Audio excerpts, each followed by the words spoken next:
नमस्कार विद्यार्थी मित्रांनो, आज आपण 12वी अर्थशास्त्राच्या पहिल्या प्रकरणातील सूक्ष्म अर्थशास्त्राची व्याप्ती आणि वैशिष्ट्ये अभ्यासणार आहोत। साधारणतः सूक्ष्म अर्थशास्त्रामध्ये अर्थव्यवस्थेतील वैयक्तिक आर्थिक घटकांचा अभ्यास आपण करतो। जसे एखाद्या वस्तूच्या किमतीतील बदलाचा अभ्यास असेल किंवा एखाद्या कुटुंब संस्थेचा अभ्यास असेल किंवा एखाद्या उद्योग संस्थेच्या कार्यपद्धतीविषयीचा अभ्यास असेल, अशा वैयक्तिक आर्थिक घटकांचा अभ्यास आपण सूक्ष्म अर्थशास्त्रामध्ये करत असतो। विद्यार्थी मित्रांनो, आज आपण सूक्ष्म अर्थशास्त्राची व्याप्ती आणि वैशिष्ट्ये या लेक्चरमध्ये समजून घेण्याचा प्रयत्न करणार आहोत। सूक्ष्म अर्थशास्त्राची व्याप्ती आपण समजून घेऊयात। सूक्ष्म अर्थशास्त्राची व्याप्ती समजून घेत असताना आपल्याला सूक्ष्म अर्थशास्त्रामध्ये प्रामुख्याने कोणत्या आर्थिक घटकांचा अभ्यास आपल्याला करावायचा आहे किंवा सूक्ष्म अर्थशास्त्राचा अभ्यासाचा विषय कोणता आहे किंवा या विषयांतर्गत कोणत्या प्रामुख्याने महत्त्वाच्या घटक आपण अभ्यास करतो किंवा या विषयाचं कार्यक्षेत्र कशा स्वरूपाचं आहे, या विषयांतर्गत कोणत्या महत्त्वाच्या घटकांचा प्रामुख्याने अभ्यास केला जातो, याचा प्रामुख्याने आपल्याला या व्याप्तीमध्ये अभ्यास करावायचा आहे। तर सूक्ष्म अर्थशास्त्राच्या व्याप्तीमध्ये सर्वप्रथम जर आपण पाहिलं तर सूक्ष्म अर्थशास्त्रामध्ये आपण वस्तूंच्या किंमत निश्चितीच्या सिद्धांताचा सखोलपणे सविस्तरपणे अभ्यास करतो। साधारणतः ग्राहक बाजारपेठेमध्ये विविध वस्तू आणि सेवा खरेदी करतो आणि या विविध वस्तू आणि सेवा तो विविध किमतीला खरेदी करत असतो आणि जो काही त्या वस्तूला तो किंमत देतो, या किमती बाजारपेठेमध्ये कशा ठरतात याविषयी सूक्ष्म अर्थशास्त्रामध्ये सखोलपणे अभ्यास केला जातो। एखाद्या वस्तूची किंमत ही त्या वस्तूची मागणी आणि त्या वस्तूचा पुरवठा यावरून निश्चित होत असते आणि म्हणूनच सूक्ष्म अर्थशास्त्रामध्ये मागणीविषयक विश्लेषण त्याचबरोबर पुरवठाविषयक विश्लेषणाचा सविस्तर अभ्यास केला जातो। मागणीविषयक विश्लेषणामध्ये ग्राहक बाजारपेठेमध्ये वस्तू आणि सेवाची मागणी करतात आणि अशा वेळी ग्राहकाचं वर्तणूक कसं असतं याविषयीचे सिद्धांत आपण प्रामुख्याने सूक्ष्म अर्थशास्त्रामध्ये अभ्यासतो। त्याचबरोबर या सूक्ष्म अर्थशास्त्रामध्ये उत्पादक वस्तू निर्मिती करतात आणि या वस्तूंचा पुरवठा बाजारपेठेमध्ये करत असतात आणि हे करत असताना उत्पादकाचं वर्तन कसं असतो, बाजारपेठेतील किमतीतील बदलाचा परिणाम म्हणून उत्पादकाच्या पुरवठ्यात कसा बदल होतो किंवा इतर अनेक पुरवठ्याच्या दृष्टीने जे काही महत्त्वाचे घटक असतात त्या सर्व घटकांचा किंवा उत्पादकाच्या वर्तनाचा अभ्यास आपण सूक्ष्म अर्थशास्त्रामध्ये सखोलपणे करत असतो। थोडक्यात वस्तू आणि सेवाच्या किंमत निश्चितीविषयक विविध घटकांचा सिद्धांताचा सविस्तरपणे अभ्यास आपण सूक्ष्म अर्थशास्त्रामध्ये करतो।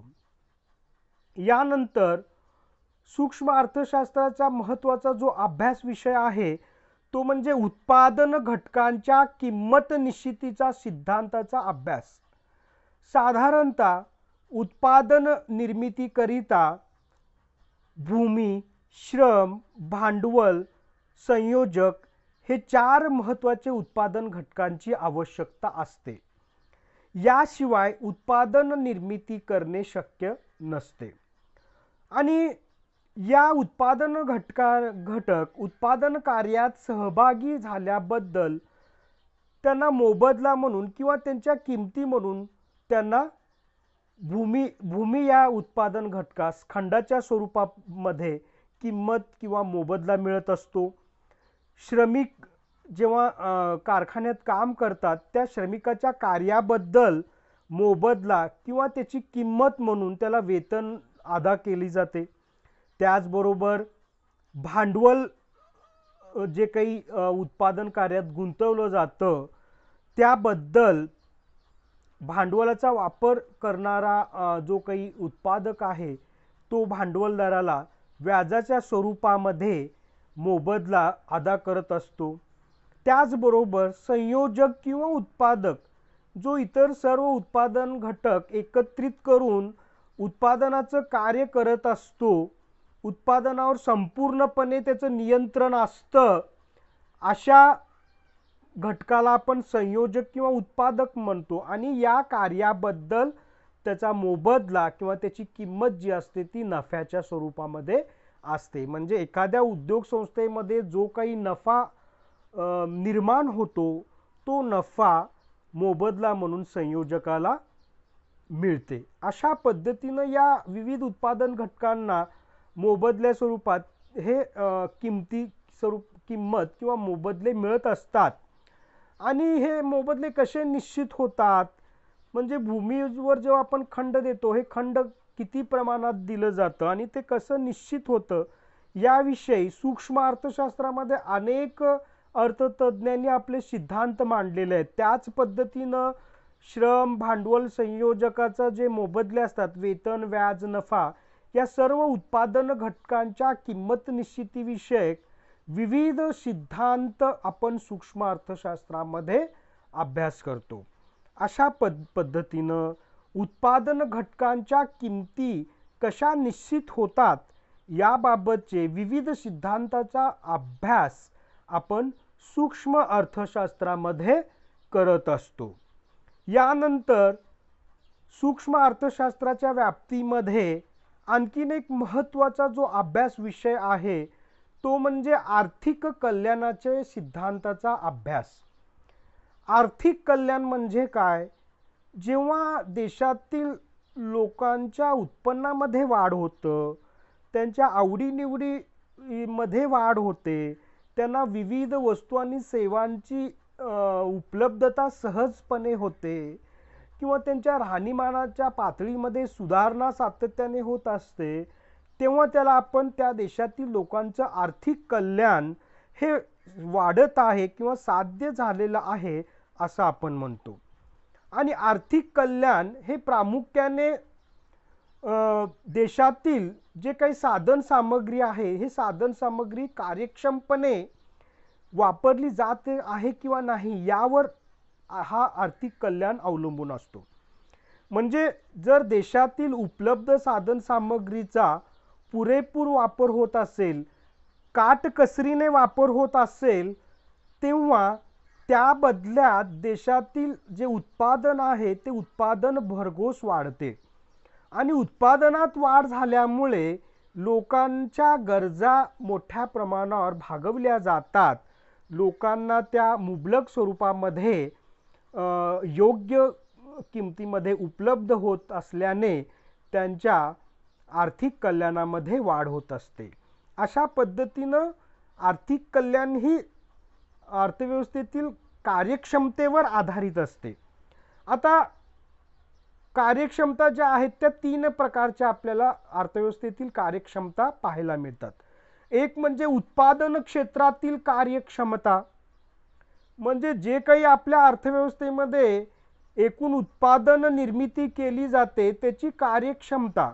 त्याची कार्यक्षमता आपण कसं मोजतो? जेव्हा आपल्या देशातील साधन संपत्तीचा उत्पादन साधन संपत्तीचा वापर कार्यक्षमपणे जेव्हा होतो तेव्हा त्या उपलब्ध साधनांच्या साहाय्याने आपल्या देशामध्ये जर जास्तीत जास्त उत्पादन निर्माण होत असेल तर त्याला आपण काय म्हणतो? उत्पादन क्षेत्रातील कार्यक्षमता म्हणतो. म्हणजे उत्पादन क्षेत्रात जेव्हा कार्यक्षमता निर्माण होते, आपण उपलब्ध जी काही उत्पादनाची साधने आहेत, मग ती मानव साधन संपत्ती असेल किंवा नैसर्गिक साधन संपत्ती असेल, याचा जर आपण महत्तम वापर जर केला तर निश्चितच त्याच्या सहाय्याने आपण उत्पादनाची पातळी महत्तम पातळी गाठू शकतो आणि उत्पादन क्षेत्रातील कार्यक्षमता वाढीस लागते. अशा पद्धतीनं उत्पादन क्षेत्रातील कार्यक्षमता जर वाढत असेल तर निश्चितच आर्थिक कल्याणामध्ये वृद्धी होते. त्याचबरोबर दुसऱ्या प्रकारचे जे काही कार्यक्षमता जी बघितली जाते ते म्हणजे उपभोग क्षेत्रातील कार्यक्षमता. उपभोग क्षेत्रातील कार्यक्षमता म्हणजेच देशातील लोकांची उपभोग क्षमता वाढ होतीये का, वाढते का. म्हणजे उपभोग म्हणजे वस्तू आणि सेवाचा जो काही सेवन आपण करतो त्याला उपभोग साधारणपणे आपण म्हणतो. म्हणजे प्रत्येक देशातील व्यक्तीला विविध वस्तू आणि सेवांचा किती पुरवठा होतो, किती सेवा उपलब्ध होतात, यावरून त्या व्यक्तीची उपभोग क्षेत्रातील कार्यक्षमता मोजली जाते. समजा देशातील उपभोग क्षेत्र म्हणजे जास्तीत जास्त उत्पादन निर्मिती केल्याने लोकांना हव्या त्या वस्तू आणि सेवा जर उत्पादित झाल्या आणि त्या पुरेशा प्रमाणामध्ये जर लोकांना त्या उपलब्ध होत असतील, त्यांचा उपभोग जर महत्तम होत म्हणजे वाढत असेल, तर आपण म्हणतो उपभोग क्षेत्रातील कार्यक्षमता देखील वाढत आहे. आणि आर्थिक कल्याणामध्ये हे दुसऱ्या प्रकारची कार्यक्षमता आहे. जर लोकांची उपभोग क्षमता वाढत असेल, लोकांच्या आवडीनिवडीमध्ये जर वाढ होत असेल, लोकांच्या गरजा जर पुरेशा प्रमाणात वाढत असतील, तर त्याला आपण महत्तम उपभोग म्हणतो. आणि जेव्हा राष्ट्रामध्ये महत्तम उपभोग साध्य होतं तेव्हा आर्थिक कल्याण देखील नक्कीच साध्य होतं. आता एकूण कार्यक्षमता म्हणजेच उत्पादन क्षेत्रातील कार्यक्षमता, उपभोग क्षेत्रातील कार्यक्षमता मिळून एकूण कार्यक्षमता आपल्याला मोजता येते. म्हणजे उत्पादन महत्तम झालं आणि उपभोग ही लोकांना पाहिजे त्या वस्तू आणि सेवांचा उपभोग ही महत्तम झाला की एकूण कार्यक्षमता देशातील वाढत आहे असं आपण म्हणतो. आणि त्यालाच आपण महत्तम सामाजिक कल्याण म्हणजे समाजातील लोकांना हव्या त्या वस्तू मुबलक स्वरूपामध्ये उपलब्ध होतात, वस्तूंचं वाटप किंवा वितरण समान पद्धतीनं झाल्यामुळे देशातील सर्वच लोकांना या वस्तू आणि सेवा मुबलक स्वरूपामध्ये उपलब्ध होत असतील तर त्याला आपण महत्तम सामाजिक कल्याण म्हणतो. पाहिजे त्या वस्तू पुरेशा प्रमाणात जर मिळत असतील तर त्याला आपण महत्तम सामाजिक कल्याण म्हणतो. अशा पद्धतीनं अर्थशास्त्र हे प्रामुख्याने साधन सामग्रीचा कार्यक्षमतेने वापर करावयाचे शास्त्र आहे. आणि साधारणपणे आपण सूक्ष्म अर्थशास्त्रामध्येच या साधन संपत्तीचा महत्तम वापर कशा पद्धतीनं करता येईल याविषयीचा अभ्यास आपण करत असल्यामुळे देशातील आर्थिक कल्याण साध्य करण्याविषयीचे सिद्धांत जे असतात त्याचा अभ्यास, लोकांच्या कल्याणामध्ये कशा पद्धतीनं वाढ करता येईल, त्यासाठी उपलब्ध साधनांचा कार्यक्षमपणे कसा वापर करता येईल, साधनांचा अपव्यय होणार नाही याची कशा पद्धतीनं दक्षता घेता येईल याविषयीचा अभ्यास आपण कल्याणाच्या अर्थशास्त्रामध्ये करतो. आणि कल्याणाच्या अर्थशास्त्राचा अभ्यास हा सूक्ष्म अर्थशास्त्राचा एक महत्त्वाचा अभ्यास विषय मानला जातो. अशा पद्धतीनं वस्तूच्या किंमत निश्चितीचे सिद्धांत असतील, उत्पादन घटकांच्या किंमत निश्चितीचे सिद्धांत असतील किंवा आर्थिक कल्याणाचे सिद्धांत असतील, या ज्या बाबी आहेत, हे जे घटक आहेत ते प्रामुख्याने सूक्ष्म अर्थशास्त्रामध्ये अभ्यासले जातात. अशा पद्धतीनं आपल्याला सूक्ष्म अर्थशास्त्राचं कार्यक्षेत्र लक्षात येतं, त्याची अभ्यासाची व्याप्ती किंवा अभ्यासाचे महत्त्वाचे विषय आपल्याला समजतात.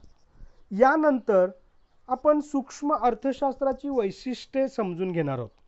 आतापर्यंतच्या चर्चेवर आधारित आपल्याला सूक्ष्म अर्थशास्त्राची विविध वैशिष्ट्ये सांगता येतील.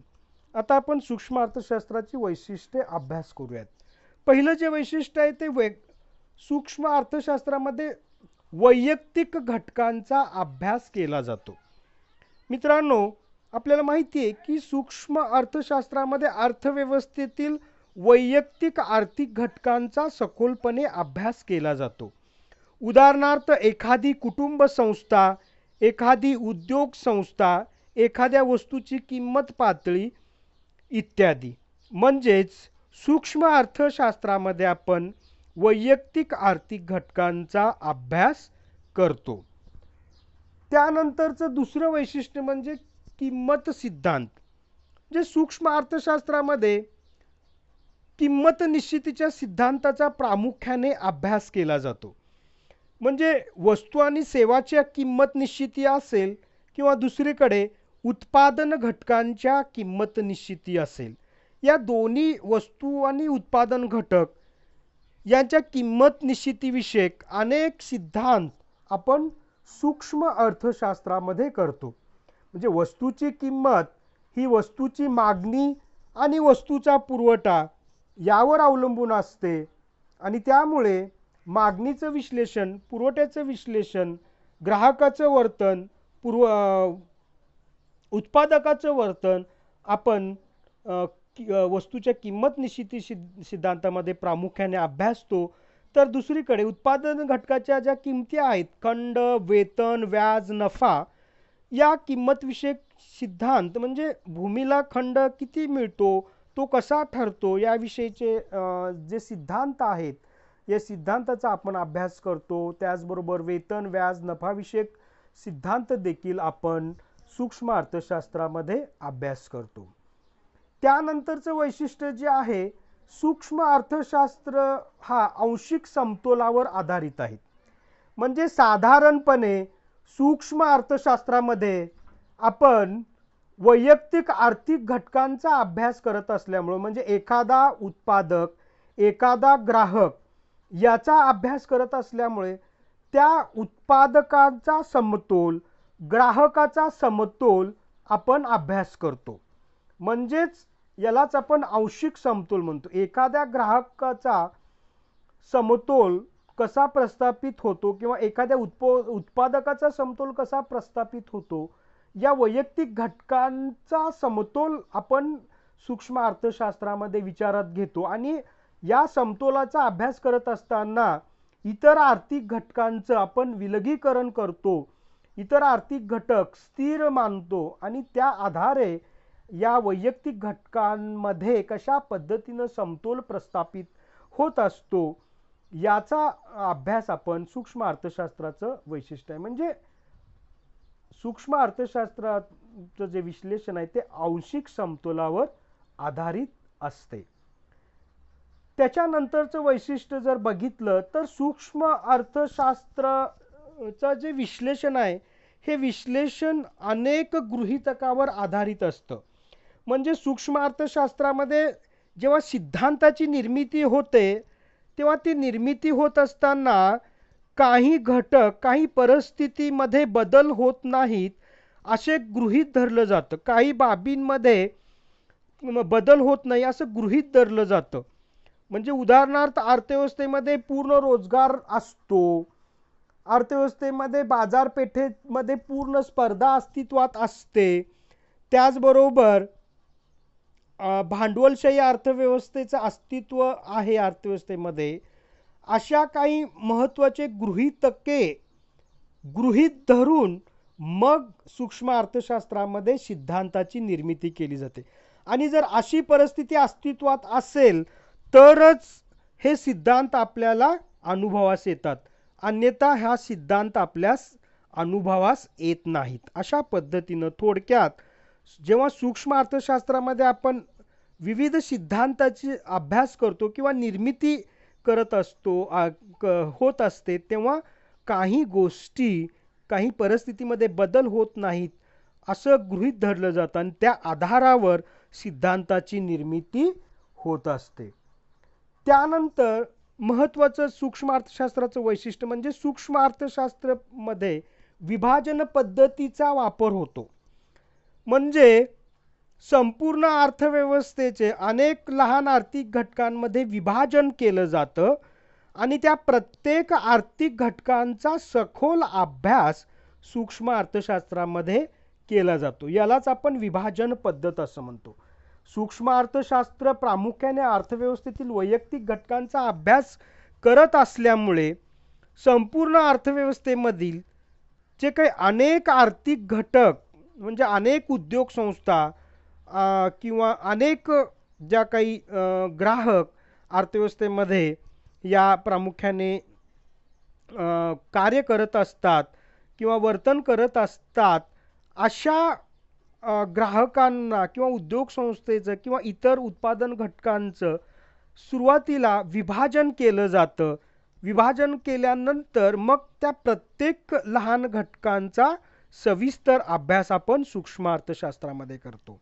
म्हणजे सूक्ष्म अर्थशास्त्र हे विभाजन पद्धतीवर आधारलेलं आहे. म्हणजे अभ्यास करत असताना आपण अर्थव्यवस्थेचं विभाजन करतो आणि मग त्या प्रत्येक आर्थिक घटकांचा सखोल अभ्यास आपण सूक्ष्म अर्थशास्त्रामध्ये करतो. यानंतर सूक्ष्म अर्थशास्त्राचं आणखी एक महत्त्वाचं वैशिष्ट्य म्हणजे सूक्ष्म अर्थशास्त्राच्या सिद्धांत निर्मितीमध्ये किंवा तत्वांमध्ये सीमांत तत्वाचा वापर प्रामुख्याने केला जातो. सीमांत म्हणजे शेवटचा, म्हणजे प्रत्येक म्हणजे ग्राहकाची वर्तणुकीचा अभ्यास असेल किंवा उत्पादन घटकांच्या वर्तणुकीचा अभ्यास असेल किंवा इतर वैयक्तिक उत्पादन घटकांच्या वर्तणुकीचा अभ्यास करत असताना प्रामुख्याने सीमांत तत्वाचा मोठ्या प्रमाणावर वापर केला जातो. म्हणजे शेवटच्या घटकात बदल झाल्यामुळे एकूणामध्ये किती बदल होतो हे प्रामुख्याने बदल लक्षात घेतले जातात. कारण जर ग्राहकाला जास्तीत जास्त समाधान प्राप्त करायचं असेल तर त्याचं सीमांत उपयोगिता तो विचारात घेतो. त्याच पद्धतीनं उत्पादकाला जर जास्तीत जास्त उत्पादन निर्मिती जर करायची असेल तर तो सीमांत उत्पादन लक्षात घेतो. म्हणजे थोडक्यात सीमांत तत्वाचा वापर करून ग्राहक असतील किंवा उत्पादक असतील ते जास्तीत जास्त समाधान प्राप्त करून घेण्याचा प्रयत्न करत असतात. थोडक्यामध्ये सूक्ष्म अर्थशास्त्राच्या सिद्धांतामध्ये अभ्यास करत असताना सीमांत तत्वाचा वापर हा होत असतो आणि यावरून जास्तीत जास्त कार्यक्षमपणे साधन संपत्तीचं वाटप किंवा वापर करण्याच्या अनुषंगाने हे तत्वाचा वापर प्रामुख्याने केला जातो. त्यानंतर बाजार रचनेचे विश्लेषणाचा अभ्यास प्रामुख्याने सूक्ष्म अर्थशास्त्रामध्ये केला जातो. म्हणजेच बाजार आपल्याला माहिती आहे की एखादी जागा असते की ज्या जागेमध्ये ग्राहक विक्रेते एकत्रित येताना आणि वस्तू आणि सेवाचं विनिमय व्यवहार करतात, देवाणघेवाणीचं व्यवहार करतात, त्याला आपण बाजार असं म्हणतो. परंतु अर्थशास्त्रामध्ये बाजार म्हणजे असं एक पर्टिक्युलरली प्लेस नसतं, तर ज्या ठिकाणी ग्राहक आणि विक्रेते एकत्र येतात आणि वस्तूचं विनिमय त्या ठिकाणी होतं त्याला आपण बाजार म्हणतो. आणि बाजार रचनेचे विश्लेषण जर बघितलं स्थानानुसार बाजार, स्थानिक बाजार, राज्य बाजार, राष्ट्रीय बाजार असे वर्गीकरण केलं जातं. स्पर्धेनुसार बघितलं तर पूर्ण स्पर्धा, मक्तेदारीयुक्त स्पर्धा असं वर्गीकरण केलं जातं किंवा त्याचे प्रकार आपल्याला दिसून येतात. अशा पद्धतीनं या संपूर्ण बाजार रचनेचे विश्लेषण अभ्यास त्याची वैशिष्ट्ये आपण सूक्ष्म अर्थशास्त्रामध्ये सखोलपणे करत असतो. त्यानंतर आणखीन एक वैशिष्ट्य जर आपल्याला सांगता येईल तर सूक्ष्म अर्थशास्त्राच्या अभ्यासाची व्याप्ती खूप मर्यादित आहे. कारण आपण सूक्ष्म अर्थशास्त्रामध्ये वैयक्तिक आर्थिक घटकांच्या वर्तनाचा अभ्यास करतो.